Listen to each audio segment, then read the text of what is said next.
على آله وأصحابه وأزواجه وأولاده وأطفاله أجمعين. أما بعد فأعوذ بالله من الشيطان الرجيم. بسم الله الرحمن الرحيم. يا أيها الذين آمنوا اتقوا الله وكونوا مع الصادقين. صدق الله مولانا العظيم وبلغنا رسوله النبي الأمين المكين الكريم.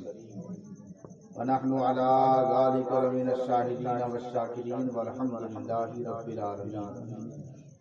إن الله وملائكته يصلون على النبي يا أيها الذين آمنوا صلوا عليه وسلموا تسليما.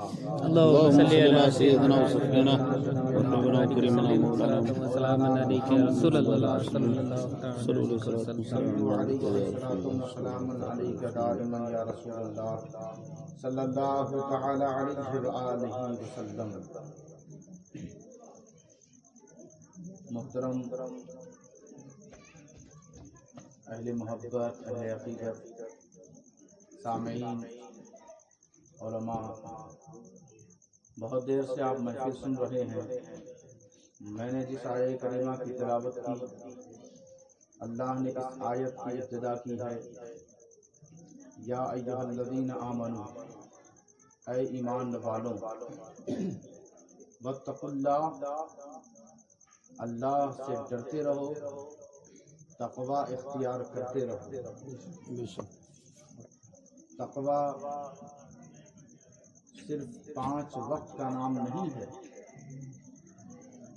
تقوی نظر سے بھی ہونا چاہیے، زبان سے بھی ہونا چاہیے، کان سے بھی ہونا چاہیے، دل سے بھی ہونا چاہیے، دماغ سے بھی ہونا چاہیے، ہاتھ سے بھی ہونا چاہیے، پیر سے بھی ہونا چاہیے، بے شک بے شک، تجارت سے بھی ہونا چاہیے، زراعت سے بھی ہونا چاہیے، صبح و شام سے بھی ہونا چاہیے.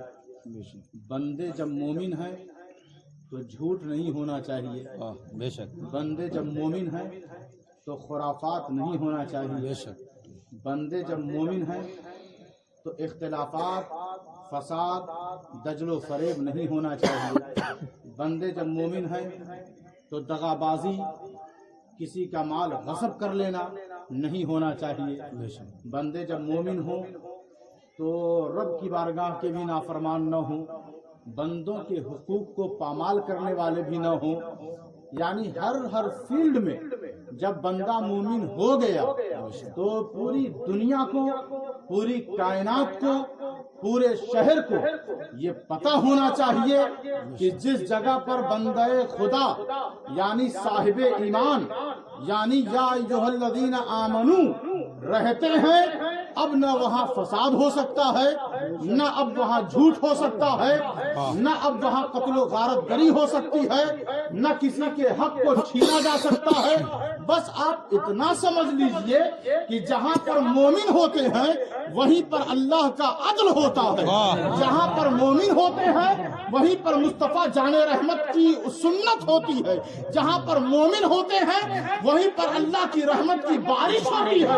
یہی وجہ ہے کہ اجمیر جانے سے لوگ روک نہ سکے کیونکہ وہاں ایک مومن رہتا ہے. لوگ چوتھا جانے سے روک نہ سکے کیونکہ وہاں ایک مومن رہتا ہے. لوگ دھاوا جانے سے لوگوں کو روک نہ سکے کیونکہ وہاں ایک مومن رہتا ہے. تکبیر، رسالت، علماء اہل سنت، تکبیر، رسالت. یاد رکھیں ہمارے نبی کبھی کسی دیوار کے پیچھے، کسی عمارت کے پیچھے، کسی زمین کی تہ کے نیچے نبی ہمارے چھپنے والے نہیں ہیں. بے شک.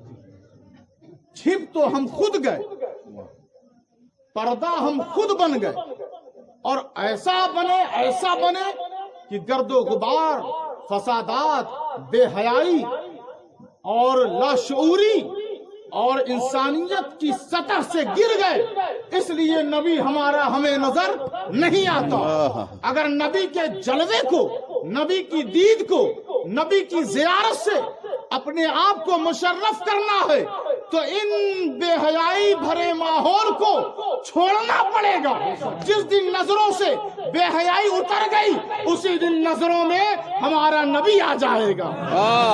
بے شک سبحان اللہ. جی لگا کر بابا سے بلند درود پاک پڑھ لیں. اللہم صلی علی سیدنا و صفینا و حبیبنا و کریمنا محمد بارک وسلم. صلو علیہ صلاۃ و سلام علیک یا رسول اللہ صلی اللہ تعالی علیہ وآلہ وسلم. فرمایا یا ایھا الذین آمنوا، یا کے بعد جو اسم کا استعمال کیا جاتا ہے اس کے درمیان اگر ایھا لگ جائے تو اس اسم کی وقعت، اس اسم کا اسٹیٹس، اس اسم کی حیثیت بڑھ جاتی ہے، اور اتنی بڑھتی ہے، اتنی بڑھ جاتی ہے کہ اب اس کے مقابلے میں کوئی آ ہی نہیں سکتا. بند کریے. فرمایا یا ایھا الناس. آپ میری آواز سن رہے ہیں؟ بے شک بے شک. یا رسول اللہ، یا رسول اللہ. فرمایا یا چھوڑ دیجیے. ایھا الناس، یا ہے اور الناس ہے، اس کے بیچ میں ہے ایھا.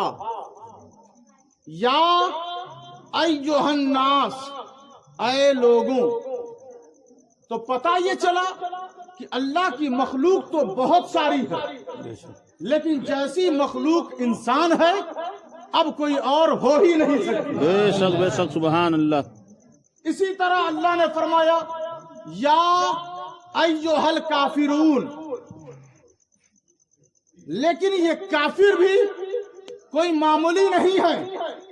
یہ اس دور کی بات ہو رہی ہے کہ جب زبان رسالت سے قرآن لوگوں کو سنایا جاتا تھا. کہا قل یا ایھا الکافرون، کہ اے کفر کرنے والوں، اے نبی کا انکار کرنے والوں، محبوب آپ کہہ دیجئے کہ اے انکاریوں، اے میرا اور میرے رب کا انکار کرنے والوں. تو کیا پتا چلا کہ سارے کافر ایک طرف ہو جائیں پھر بھی حضور کے زمانے کے کافروں سے بڑے نہیں ہو سکتے، کیونکہ جتنے سخت اور جتنے شدید اور جتنے زیادہ خطرناک حضور کے سامنے جو منکرین ہیں ان سے بڑا اب کوئی منکر پیدا ہو ہی نہیں سکتا.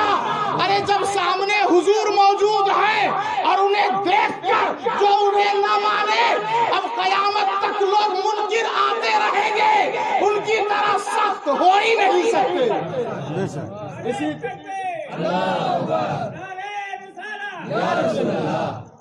حضور کی محبت راحت دیتی ہے، حضور کی محبت برکت دیتی ہے، حضور کی محبت اس دنیا سے رب کی قربت کا راستہ دیتی ہے، حضور کی محبت سجدوں میں حلاوت دیتی ہے، حضور کی محبت بے چینی اور حادثوں میں استقامت اور استقلال دیتی ہے، حضور کی محبت یہ شعور دیتی ہے کہ بندوں کو حادثوں کا سامنا کیسے کرنا ہے، حضور کی محبت یہ پتہ دیتی ہے کہ ہمیں کیسے اپنے گھروں کو چلانا ہے، اپنے نسلوں میں کیسے ہمیں بیداری داخل کرنی ہے.